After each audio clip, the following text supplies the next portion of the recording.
السلام علیکم ورحمۃ اللہ وبرکاتہ۔ جی محترم بھائی، نبی صلی اللہ علیہ وسلم عاشورہ 10 محرم کا روزہ رکھتے تھے۔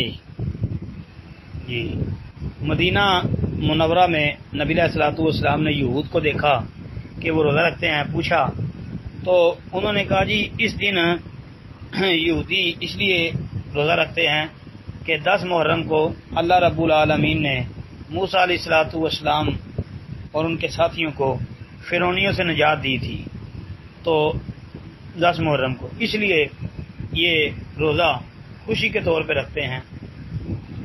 نبی علیہ السلام نے کہا کہ جی ان سے زیادہ تو ہمارا تعلق موسیٰ علیہ السلام کے ساتھ ہے، تو لہذا ہم یہ روزہ رکھیں گے۔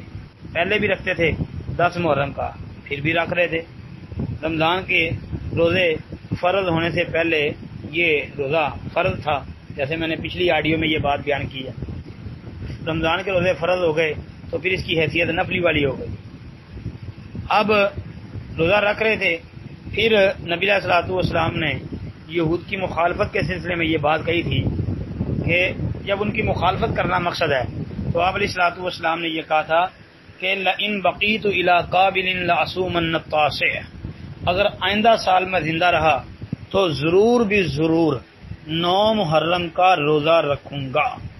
یہ بھائی جو کہہ رہے ہیں نا، آپ نے جو یہ کہا ہے کہ 9 محرم کا بھی روزہ رکھوں گا، یہ بھائی کسی نے ترجمہ اپنے پاس سے کر دیا ہے۔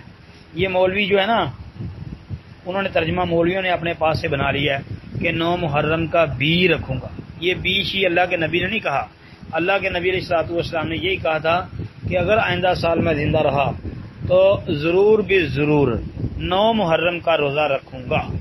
یہی بات کہی تھی، بس 9 محرم کا روزہ رکھوں گا۔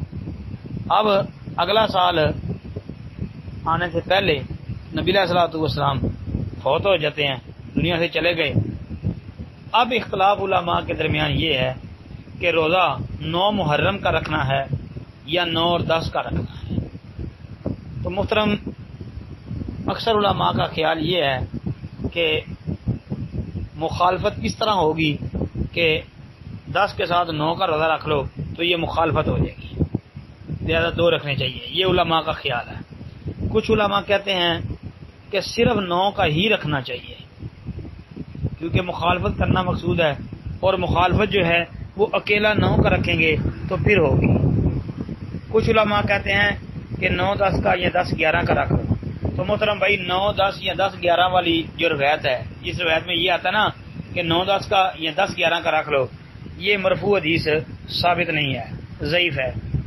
ہاں عبداللہ بن عباس کا ایک فتویٰ پیش کرتے ہیں جو ترمذی مصنف عبدالرزاق وغیرہ میں ہے، اس سے استدلال کرتے ہیں کہ جی 10 کے ساتھ یا 9 کا ملا لو، اگر 9 کا نہیں تو 11 کا ملا لو، یہ کہتے ہیں نہیں علماء۔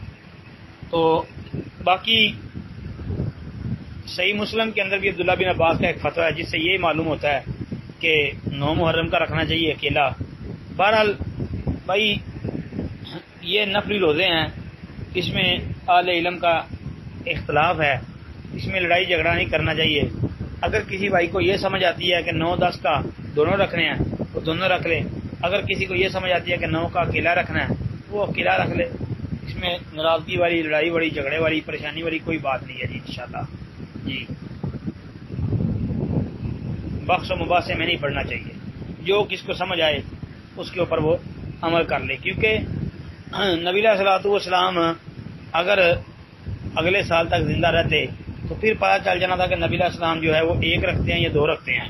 اب اگلا سال آنے سے پہلے اللہ کے رسول علیہ الصلوۃ والسلام دنیا سے چلے گئے، جس کی وجہ سے اس مسئلے میں اختلاف ہو گیا۔